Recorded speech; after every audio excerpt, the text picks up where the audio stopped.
Begin today the Gemara at the very last words on Daf Zayin Amud Beis. V'Amarav Gidl Amarav. A statement from Rav Gidl Amarav. Before the Gemara brought a statement from Rav Gidl Amarav, so it's bringing here another statement from Rav Gidl Amarav, which is related to the subject that we're talking about in our Masechta. Right at the beginning of Daf Ches. Minayin shenishbayin l'kayim es ha-mitzvah. From where do I know that a person can take an oath to fulfill a mitzvah? Shenema, the pasuk says in Tilim, nishbati, I took an oath, v'kayem, and I will fulfill it. And what was the oath for? Lishmoi mishpatei tzedkecha, to fulfill the mitzvahs, mishpatei tzedkecha, the halachas of the mitzvahs. So you see that a person can take an oath, and the shvuah that he says takes effect, that now he has to fulfill the mitzvah because of this shvuah. Fragt the Gemara, but v'haloi mushpa v'oimid mahar sinayu. A Yid already took an oath by Har Sinai that he will fulfill all the mitzvahs. What's the Gemara's question? The Gemara was understanding that what Rav was saying is that when you make this shvuah, the shvuah actually has the power and it takes effect. And now when you fulfill a mitzvah, you have to fulfill the mitzvah not only because it's a mitzvah, but if you're not going to fulfill the mitzvah, then you're being over on your shvuah, and you'll get separately malchus for being over on that shvuah. But the Gemara asks that the shvuah should not take effect at all. And the reason is, the Ran here brings, from what it says in the Gemara in Shvuas, that in the Torah, when it speaks about the idea of a shvuah, it uses the term lahara or lahetiv, that you make a shvuah for something negative, to abstain, let's say, from eating, or you make a shvuah in the positive, that I will eat. But the term lahara lahetiv shows that a shvuah only takes effect regarding any permissible thing, rishus.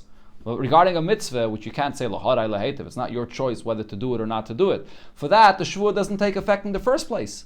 There's no shvuah for a mitzvah. So how can we say that a person is nishba l'kayim es ha-mitzvah? The shvuah is totally ineffective.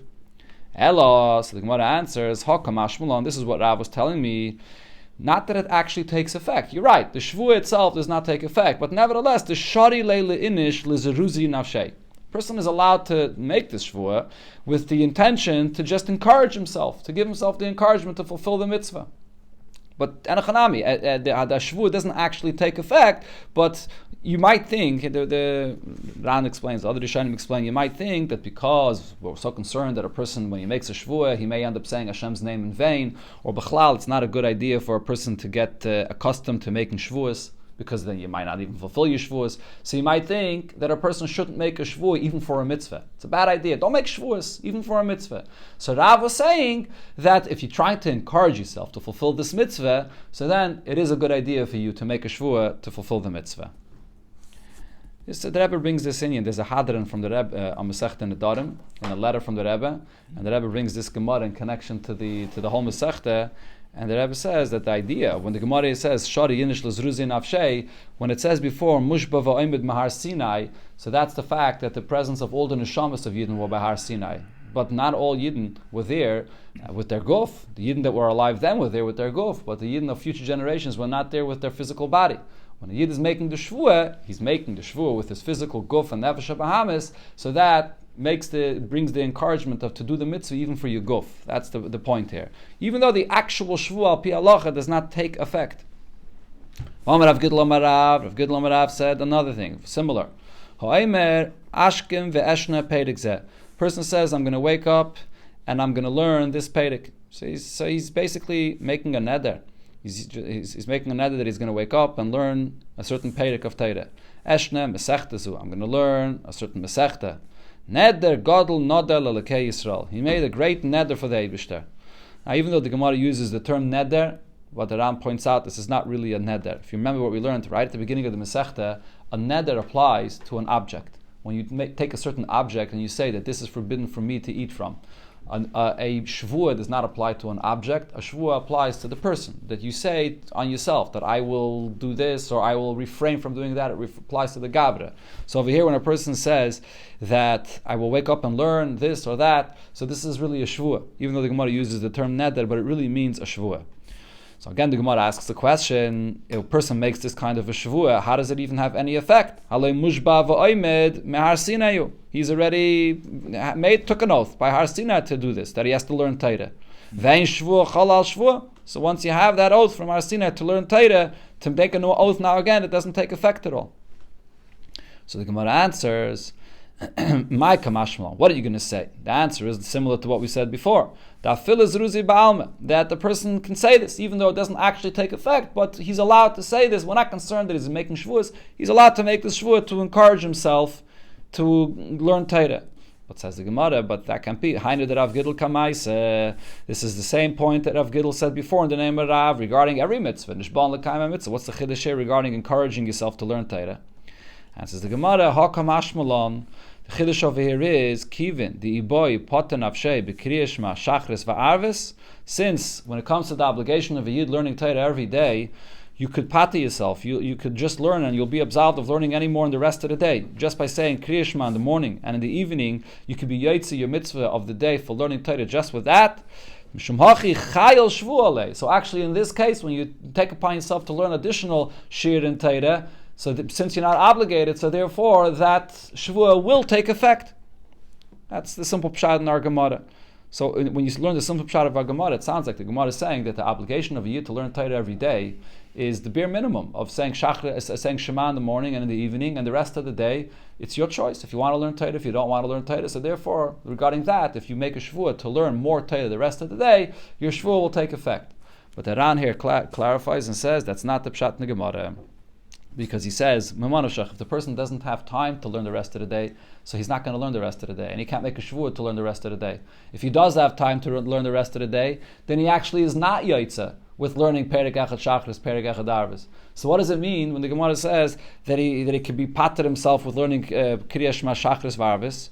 So the Ran says that this whole idea of Mushpa v'oimid mahar Sinai, that once you have a shvuah from Har Sinai, and therefore you cannot make a shvuah, it will not take effect, because it's not a subject of rishus, because it's already an obligation you have, only applies to things that are mefurish in Torah, things that are not clear and explicit in the Torah, things that Chazal learned out from a drasha, it's not explicit in the Torah.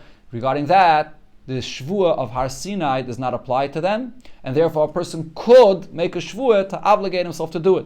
So even though it is an obligation to learn Torah every single moment of the day, as the pasuk says, whenever you have a moment to learn Torah, but nevertheless, regarding the chiyuv to learn Torah every day, yom and v'layla, it's not explicit in the Torah that it has to be every moment of the day. And therefore, that's the chiddush over here, that the shvuah that a person makes regarding this will take effect. That's the Ran's pshat in the Gemara. Yeah. No, the first case it didn't say those words. I know. I noticed, but it's the same idea, even though it didn't spell it out before. I don't know why it spells it out only the second time. Omar Rav Gidl, Omar Rav, a third statement from Rav Gidl, in the name of Rav. A person says to his friend, Nashkim v'nishna perik zeh. So over here he's doing even better. Not only is he going to get up and learn himself Torah, but he says to his friend, come, chavrusa, come, let's learn together. Let's get up early in the morning and learn Torah. So now, Olav lahashkim, he's the one that has to wake up early, and he's the one that has to make sure that his friend wakes up early with him as well. As the Ram points out of it, the chiddush of our Gemara is that when you use this lashon, first of all, you might think, so you said to your friend, let's wake up early in the morning. If you say such a kind of a statement, we're going to wake up tomorrow in the morning to learn. So then, this is a neder. If you don't say beli neder, this itself becomes a neder. It's number one. And number two, it's part of that neder is that it's your responsibility to make sure that your friend wakes up with you to come learn Torah with you. That's what it means. Where do we see this? So we learn it out from the Eibishter himself. Shanema, the pasuk says, Vayomer Elai, the Eibishter said to me, Kum tzeil abika, go out into the valley or into the field, V'shama daber eischa, and over there I'll speak with you. And V'eitzeil abika, I went out into the valley, and the Eibush is already there waiting for me. So the Eibush is the one that says, I'm going to speak to you, and the Eibush comes first. The Eibush is the one that's coming to encourage me, that he's waiting for me to come speak to me. The same thing also, if you tell someone you're going to wake up early to learn, you got to be there first. Make sure that you're there and you're going to bring him to learn Torah with you. Rav Yosef said, this is connecting back to what we learned before in the Gemara regarding a person, different details the Gemara spoke before about a person that's in a nidui, in a chayrim, excommunicated. Nidu b'cholim. If a person sees in his dream that he was excommunicated, tzarich yud b'nei adam lahatala. He's going to need a minion of yidden, 10 people to come and be mata this neder. What's the reason he needs 10 people? Because if he sees in a dream that he was placed in a Cherem, so that possibly could mean that this is from the Eibishter, that the Eibishter placed him in this Nidui. If so, we know that the Eibishter is, where does the Shechina dwell? Amongst 10 Yidden. So if you want the Shechina to come back and take off that Cherem, so you have to have 10 Yidden, a minyan, then you're going to have the presence of the Shechina, you could remove that Nidui. V'hu the Tana Hilchasa. It has to be such people that learn Hilchasa. So one pshat in the Gemara here is Tana Hilchasa means has to be Yidden that learn Gemara, people that are real Talmidei Chachamim. Avol Masnu v'loy Tanu, but if they just learn Mishnayos and they don't learn Gemara, loy, they can't be part of this minyan to be mata this nidui. And v'ileke the Tana Hilchasa, if you can't find somebody that learns halachas, meaning he learns Gemara, then afilu masnu. So then you could use even someone that just learns Mishnayos, a minyan of Yidden that just learn Mishnayos. Very interesting. I mean, this is usually when you speak about a minyan, you speak about the presence of the Shechina amongst 10 Yidden, it doesn't make this distinction here of the level that they're on. But over here, and even in Tanya, the Alter Rebbe says, over here, the Alter Rebbe in Tanya says when you have 10 Yidden, even if they're not learning at all, you have the presence of the Shechina. But here, look, there's obviously many levels to this. So over here, to have the level of the Shechina that's going to be able to remove this nidui, you have to have 10 Yidden that learn halachas, meaning they learn Gemara. That's the pshat that it says in Rashi. But the Ram brings a opposite girsa in our Gemara. And I'm just going to read it again with the opposite girsa. He says, V'hu de masnu hilchasa. It has to be Yidden that are teaching 10 people that are teachers of Torah. Avol tanu, but if they learn themselves Torah and they don't teach anybody else Torah, that's not good enough. So you switches the gears. The difference between Tanu and Masnu is not whether they learn Gemara or Mishnah, but it's whether they learn Torah themselves or also teach Torah to others. Okay, the Gemara continues. Now, V'i leke, if you can't find people that learn Gemara or Mishnah or learn any Torah, so what do? Leizel v'leisav aprashas racham. So this individual should go ahead and sit on the fork of the road. And v'yav shlama lebeyud. And over there on the fork of the road, he should greet people. He should say Shalom Aleichem to people. And people will greet him back. People will say to him, Aleichem Shalom. So by the fact that people will greet him and they will answer him back, so by this itself, they're giving him a bracha and they're helping him remove this nidui that he saw in his dream. The mikli le'asara the gamri hilchasa. Until finally he'll find 10 people that learn halachas, whether it means that they learn Gemara or it means that they teach Torah, and then when he gets to that minyan of such 10 people, he should use them to remove this nidui. Amalei Ravina leRavashi. Ravina said to Ravashi, Yoda man shamte. What's if in your dream you see that someone placed you into this Cherem, and you know who that individual in your dream that you saw was that put you into this Cherem? Mao delishli. So when you wake up and you remember this, could you go to that same individual to ask him to take off the nidui? The Rishonim here bring from the Gemara Moed Katan. The Gemara Moed Katan says that the one that places into the Cherem, he's the one that should remove the Cherem that was placed on you. So over here, if in you dream, you remember who it was, should you go to him to remove it? Amalei, so the Gemara says, Ravashi said, not necessarily. Lishamute shavyu shliach. This person came to you in a dream to place you into this Cherem. If it's in a dream, it's the Eibishter, min hashamayim, that he was sent to place you into this Cherem. So maybe the Eibishter sent him as a shliach to place you into the Cherem. But the Mishrile lo shavyu shliach. But since the Cherem really doesn't come from that person, it comes min hashamayim, who says he's going to be a shliach min hashamayim to undo the Cherem. So therefore, you still have to do what the Gemara said before to get the minyan of 10 Yidden. Amalei Ravacha Ravacha asked another question to Ravashi. Shamte v'sharele b'chalma. What's if a person sees in his dream that he was placed in the Cherem and that the Cherem was also removed? So what's now? Could he say, look, I was placed in a Cherem in my dream, but it was removed as well? Could he rely on that? Amalei, so Ravashi said, you can't rely on that. Why? Kishem shli efshel lebarbalei teven, just like it's impossible to have grain without any straw that's mixed in amongst it. Kach, so too regarding a dream, it's impossible to have a dream that doesn't have things in the dream which are nonsense. So therefore here as well, the fact that you were placed in the Cherem is a possibility that you're actually placed in the Cherem. And the fact that the Cherem was removed, you don't know for sure that when it was removed is true. Maybe that's the Dvarim B'Telem of the dream. Maybe the fact that you were placed in the Cherem is the true aspect, and the Dvarim B'Telem is the fact that it was removed. I know what you're thinking. Maybe it's the other way around. Maybe the fact that you were placed in the Cherem is a Dvarim B'Telem. And a Chanami. But it's also possible that the Cherem is true, and that the fact that you were removed from that Cherem is the Dvarim B'Telem. So you can't rely on it, and you still, again, you're going to have to find a minion of Yidden to remove this chayrim from you. Sagt the Gemara, Ravine havela nidra l'debisu. Ravine, so this is, seemingly a separate subject from what we're talking about, but it's related to this Masechta. Ravine, so his wife had a neder upon her. Nidra l'debisu. What's usually the halacha of a neder? When a person's wife makes a neder, the husband himself could remove this neder. If he adheres in it on that day, on B'yoyma, he could remove it. But if he didn't, now he has to go to a chacham to be mata this neder. So usually, how does it work? Person makes a neder, he goes to the chacham, and you have to explain to chacham, in this circumstances, I didn't want to make the neder, and that's called a pesach. So you have an opening that you're regretting the fact that you made the neder, and the chacham could be mata the neder. So over here, the question he had was, his wife made a neder, so Asala Kamed Ravashi, he came and asked Ravashi about his wife's neder. Hamalei Baal Mahu Sheyasa Shliach Lacharata Sishtei. Could a husband be a shliach for his wife to go to the Rav to present to the Rav the fact that his wife has charata because of the circumstances of this neder? She doesn't want to go herself to the Rav, she's embarrassed for whatever reason. Could the husband go and represent her and tell the Rav the details of why his wife has charata from the neder, and then the Rav will be mat the neder to the husband for his wife? Amalei, so Ravashi that is answered him, if you have already the people of the Bezdin that are going to be mata this net that are already gathered, so then yes, the husband is allowed to come. Eloi. But if the people that are going to be mata this net that are not gathered yet, to go and find the people to gather them for the husband to be mata neder for his wife, we're not going to gather them for this purpose. So there's two pshatim in this Gemara. The Ram brings over here that the Rambam's pshat in this Gemara is that stam one person to be a shliach for somebody else, to come to Bezdin to represent the charata of somebody else's neder, you can't come to, that person himself has to come. The only reason why he's asking this question regarding a person's wife is because we know ishtei kegufay. So regarding a person's wife, he's so close to her, so he could represent her and say exactly what she thinks and what she's feeling to the Bezdin to be mata her neder for the charata.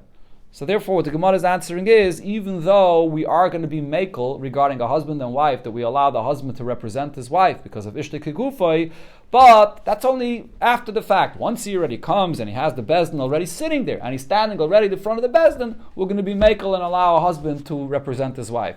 But to go especially and to gather a Bezdin for this purpose, to have the husband represent the wife, we're not going to be mekel to this extent, because usually the way you matter a neder, the person himself that made the neder has to come and present to the Bezdin the charata that he has, why the neder should not apply in this case. That's the Rambam's pshat in our Gemara. Then the Ram brings that the Taisva says that the pshat in the Gemara is the exact opposite. Taisva says that really, punkt verkehrt, usually one person could represent his friend to be matar a neder. You could always send a shliach that will represent you and say to the Bezdin that this is my neder, and this is the reason why I now realize I can't fulfill it. I didn't see these circumstances, and therefore I have charata from the neder. No problem. You could always send a shliach. By a husband and a wife, over here there's a svara that you can't send a husband. Why? Because the husband might be so annoyed by his wife's neder, he's living with her, so he might be so annoyed by her neder, when he's going to present his wife's tinus of why she has charata, he may exaggerate things, he may say things even more than the way she would say it, the way the truth is. So therefore, maybe the husband can't represent his wife. Adarabah, there's a reason that he himself is more affected by this. He can't represent her. And on that the Gemara answers, it depends. If it's going to be a huge tirche for the husband to gather the whole Bezdin, and therefore the husband gets even more annoyed by this, so he has to now go through the whole tirche of gathering the Bezdin to be matar the neder, so yeah, we're going to be concerned that the husband is very annoyed by this whole to-do, and therefore he may just want to get over with it as soon as possible, and he may exaggerate the Pesach, the Charata for this neder.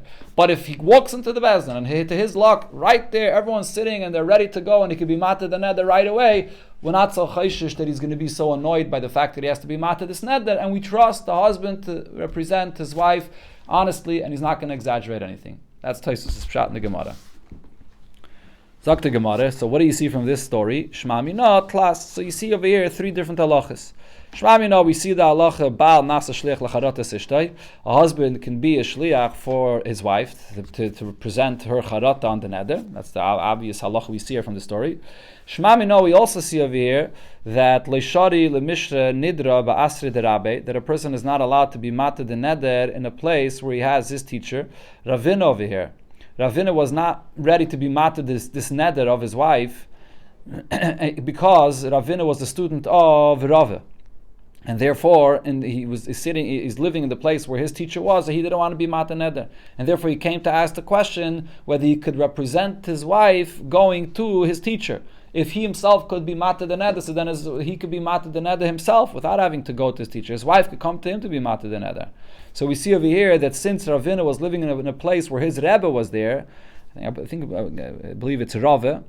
It says Befedish somewhere, but that's what I remember. That he was there in place with his teacher, so therefore he couldn't be mata. His wife couldn't be mata neder by him. So therefore we see that if you're in the place where your Rebbe is, you can't be mata the neder.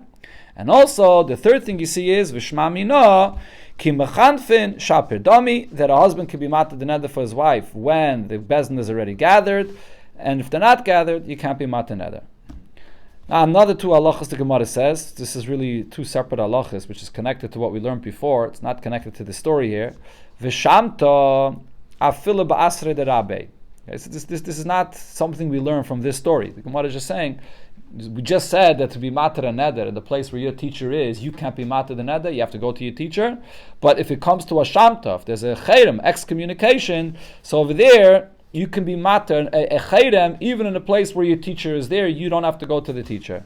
And also the yachid mumche shari shamta. Even one yachid, you don't need three people or a bezdin to be matar a shamta. Even one person, if he's a mumche, if he's a big talmid chacham, he could be matar the cherem. Dr. Gemara Amar Rav Shimon. Here we have a statement in the Gemara that went through a very long chain of Tanoim until you get to the final source of where it came from. Amar Rav Shimon bar Zvid. Amar Rab Yitzchak bar Tavla, the name of Rab Yitzchak bar Tavla, and he said it in the name of Amar Rab Chia Ariche, the Bey Rav Ache, that was by Rav Ache, and Amar Rab Zeira, the name of Rav Zeira, Amar Rab Elazar, the name of Rab Elazar, Amar Rab Chanina, the name of Rab Chanina, Amar Rab Miyasha, Mishmei, the Rab Yudah bar Ilai, and he, Rab Miyasha, learned this from Rab Yudah bar Ilai. Mai d'chsiv.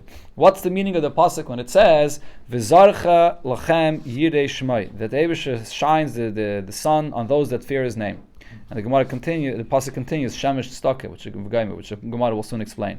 Eilu b'nei Adam, for who does the sun shine upon them? Eilu b'nei Adam shein yireyin la'itzi shem shemayim levatala. This refers to people that are afraid to say Hashem's name in vain. So this goes back to what we learned earlier in the Gemara regarding a person that says Hashem's name in vain. The Gemara said before how terrible that is. So a person that's very careful about this, so the sun will shine upon him. Shemesh Tzedakah Umarpei, then the pasuk continues and says that the shemesh, which is tzedakah, it'll be a tzedakah for the person, it'll be a healing for the person. What does this mean? Omer Abaye says, Shema mino charge de yoime masi. When you see the brightness of the sun that shines, when you look at the brightness of the sun that shines, so you could see sort of these particles that are in the air that you notice when you see the rays of the sun, right? So when you see the sun shining upon you so strong until you notice those particles, that's very good. It's very healthy, masi. It heals a person to be in the sun there, right? What is it? Vitamin D or whatever it is. So the Gemara is saying that the shine of the sun is healing for the person. So who gets this healing? It's like the pasuk said, a person, you have the gashmizik healing of the sun, but if you want to really get the healing of the sun, so a person that's careful with the covet of the Eibusha's name, you don't say the Eibusha's name in vain, that's what this pasuk is speaking about. You get the healing of the sun. Uplige the Rab Shimon ben Lakish. This pshat in the pasuk argues with the way Rab Shimon ben Lakish taishet, because Rab Shimon ben Lakish says a different pshat in the pasuk. He said, "The Alma ein gehenim la'olam haba." In olam haba, this does not refer to Gan Eden after a person's life in this world, but this refers to olam haba when Mashiach comes. In olam haba, there is no gehenim, there is no suffering over there for the tzaddikim. Ella, as we'll see here, Ella Kadosh Baruch Hu Maitzichamim min Artike.